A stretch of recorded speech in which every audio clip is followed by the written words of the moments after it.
The uncanny valley is a hypothesized relationship between an object's degree of resemblance to a human being, and the emotional response to the object. The concept suggests that humanoid objects, that imperfectly resemble actual humans, elicit disquiet and revulsion in observers. The term valley denotes a decrease in the human observer's affinity for the replica, a relationship that increases with the replica's human resemblance.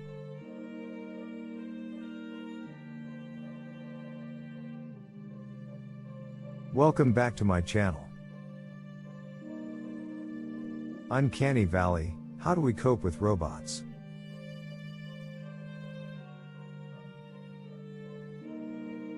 Masahiro Mori, a Japanese roboticist, coined the term uncanny valley in 1970 when he observed that as robots became more human-like, people found them more acceptable and alluring than their mechanical counterparts. The original hypothesis of Mori states that as a robot's appearance becomes more human, some observers' emotional response to the robot becomes increasingly positive and empathetic, until it reaches a threshold beyond which the response rapidly becomes intense revulsion. As the robot's appearance becomes less distinguishable from that of a human, the positive emotional response returns and approaches levels of human-to-human empathy. There is a study that investigated the evolutionary mechanism underlying the repulsion associated with the uncanny valley. 5 monkeys were shown 3 images, realistic and unrealistic 3D monkey faces, as well as a photograph of a monkey's visage. The eye gaze of the primate served as a proxy for preference or aversion.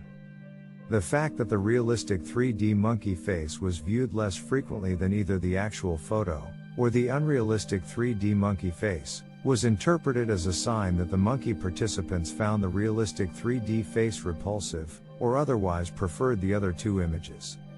As expected with the uncanny valley, greater realism can result in less positive responses, and this study demonstrated that neither human-specific cognitive processes, nor human culture can explain the phenomenon. In other terms, this aversion to realism can be attributed to natural selection. The uncanny valley refers to the area of repulsion elicited by an automaton with an appearance and motion between somewhat human and fully human. The name conveys the notion that a nearly human-appearing robot appears too strange to some humans, elicits a sense of uncanny, and therefore fails to elicit the empathic response required for productive human-robot interaction. This phenomenon can be observed in robotics, 3D computer animations, and lifelike puppets. The increasing prevalence of technologies such as virtual reality, augmented reality, and photorealistic computer animation has proliferated discussions and citations of the valley. Such discourse has increased the plausibility of the concept. The uncanny valley hypothesis predicts that a nearly human-like entity will risk evoking chilly, unsettling emotions in viewers. Uncanny valley is something that everyone experiences. Some individuals are more intolerant than others. Everyone is susceptible to uncanny valley, a term used to characterize something that is nearly identical, or nearly perfect but not quite. The problem arises when something artificial, such as an AI painting, depicts a human form realistically. We're fine up to a certain point of realism, because our brain can tell us that the imitation is just that, an imitation. The uncanny valley begins to form when we are too close to reality, but not quite there. In a graph of realism versus psychological acceptance, the curve rises steadily before plunging off a cliff, which represents the valley.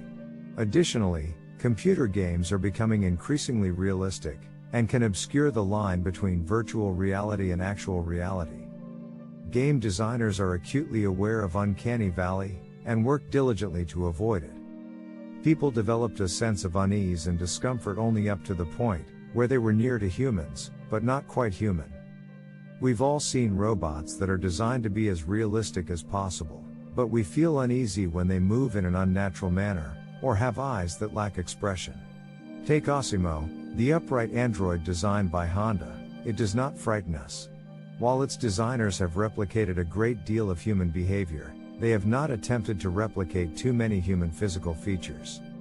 It may seem counterintuitive, but something that acts human but appears artificial is much more likable than something that looks human and acts artificial. Osimo does not fall into the uncanny valley, but if you place a human head on it, it becomes a terrifying scene. Is the uncanny valley currently just a scientific theory, or is it something inherent in all humans? It appears that all humans share this trait, albeit to varying degrees, but it has been scientifically confirmed. Participants were asked to determine which robots they would entrust with $100 of their money, from least to most unsettling. The robots that resembled humans the most, those that were near to the valley threshold, did not receive $1 because the participants did not trust them, whereas the robots that merely resembled robots were deemed more trustworthy. Where is valley located? It is believed that uncanny valley may occur at the boundary between one category and another, in this case between non-human and human. If you look at a mannequin face, and find the unsettling tipping point where the mannequins look too lifelike, then mannequins are undoubtedly creepy, but we tolerate them in the context of using them to display clothing. A study was conducted, and the researchers discovered that robots were only unsettling when people believed they could perceive and experience things. If individuals believed that robots could not independently reason, they would be less frightening. We fear that artificial life will have human-like consciousness, without human control. Obviously, the uncanny valley only exists if we recognize that these objects are artificial. Once we completely cross the valley, and perceive something or someone to be truly human, we become more at ease because we consciously or subconsciously perceive them as human, even though we know they are not. Data from Star Trek, or the Cylon Lady in Red, are acceptable, but the horror creature Chucky is not. Uncanny valley is imminently approaching. Clearly, this raises numerous concerns about what is or is not genuine. The androids are the most accurate representation of uncanny valley. The difference between a robot and an android is that the android is a robot designed to resemble and interact with humans. Then there is the age-old Blade Runner dilemma of whether or not something is an automaton. Just because an android is composed of flesh and blood, while this does not make it less android or less human, the key is to know where to look to distinguish a human from an android. Theoretically, robots can learn how to traverse the uncanny valley without human intervention. Not that this is something to monitor, but if this occurs, is this consciousness and self-awareness? Another trigger for uncanny valley is seeing behavior that contradicts expected emotion, or lack of emotion altogether, which reads robotic. One study examined the lack of surprise in a character's upper half of the face, when the lower half had a reaction.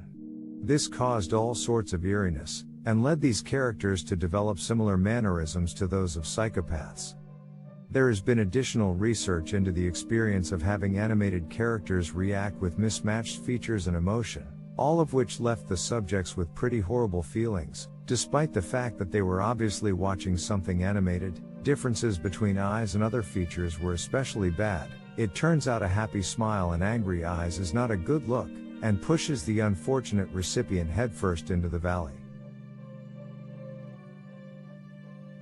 Uncanny valley aids us in perceiving threats by detecting insincere emotions, and may help us avoid individuals we perceive to be physically or mentally ill. The development of robots and artificial intelligence that are indistinguishable from human life is becoming increasingly apparent. How will we know that we already crossed the bridge across the mysterious uncanny valley? Thank you for watching.